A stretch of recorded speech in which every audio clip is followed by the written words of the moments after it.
খুব কম মানুষ আছে আমাদের এখানে যারা অর্থনৈতিক জীবনে হালাল খাচ্ছে, ম্যাক্সিমাম সুদ খাচ্ছে।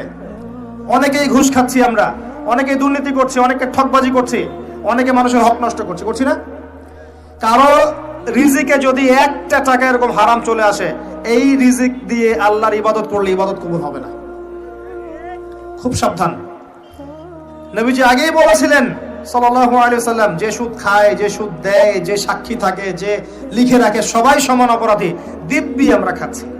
নবীজি বলেছিলেন সাল্লাল্লাহু আলাইহি ওয়াসাল্লাম, যেটা মায়ের সাথে জেনা করার মতো অপরাধ এবং আল্লাহ এবং তার রাসূলের সাথে যুদ্ধ করার মতো অপরাধ, দিব্যি আমরা খাচ্ছি, দিব্যি খাচ্ছি, পরোয়াই নাই কোনো।